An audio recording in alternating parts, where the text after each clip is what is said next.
In that happened, that's when I knew if this kind of God, this powerful being that can do this is on my side, I can never lose. Why was I not following him? I would look into every single thing, living just like everybody else, drinking, smoking, partying, doing everything that everybody in the world does. And we thought it was fun. We didn't see anything wrong with it. Until 2023 in February, we ended up going out one day with me and my friends and a few other people. We ended up getting poisoned. Initially, on the night when we got poisoned, I didn't know we were poisoned, so I thought everything was still okay and everything was normal, thinking it's just a normal night, I'm just drunk, I just want to sleep.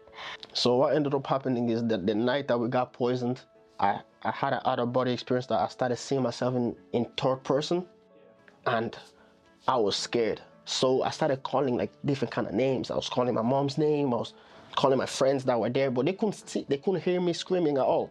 In that moment, I said, Jesus. But I thought I knew, Jesus help me, I thought I knew you. And in the moment I said Jesus' name, I went back into my body. I heard the Holy Spirit just tell everybody to leave the house. Obviously there was a lot of drama that happened when he was chasing everybody out of the house. And then in that moment I just thought, oh, this boy is so crazy, I just want to sleep. And that night when I went to bed, I had like a vision, and I woke up from that vision. In the vision, I wrote a few things down, like 15 days, but it didn't make sense to me. And then after that, obviously, I went with Patrick to Dublin to obviously try and see if we can get help, because at this point we're thinking, well, something is not right. I decided to go to the hospital because I couldn't sleep, I was like a zombie for days. So I was like, I can't do this anymore. I'm not eating, I'm not sleeping, something is wrong, I need help. And bear in mind, this is in Dublin. I don't know anyone in Dublin. I didn't even know where Patrick's mum's house is if anything was to happen. My phone had no battery. I was just in the hospital. And I'm just like, someone please help me. And they were about to put me on a bed or something like that. And then all of a sudden, Patrick's mum just appeared outside. I mean, I was just very confused in that moment. I was like, how did she know where I was? How did she know which place I was in or anything like that?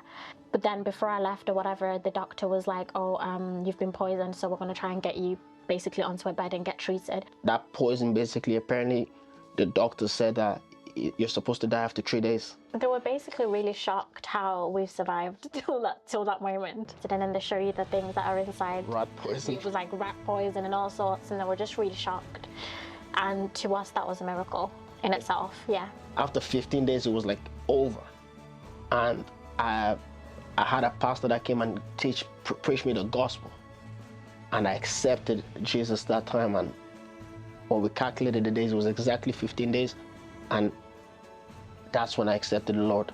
So one of the things that I experienced, because we had a near-death experience, when I accepted Jesus, I realized I died, but I didn't come back the same. It was like the old version of me was gone, and the new came in. And on that day, I actually felt like I was a new person, a new being, like a new creation. And being addicted to drinking, smoking, and all these things. You know, it's hard to stop addiction, especially like smoking and drink. Like, do you know what I mean? And then it's just amazing when I look back, the fact that it was just like that. It was through that experience that's how I got to know Jesus. And my life has never been the same since I've accepted Christ.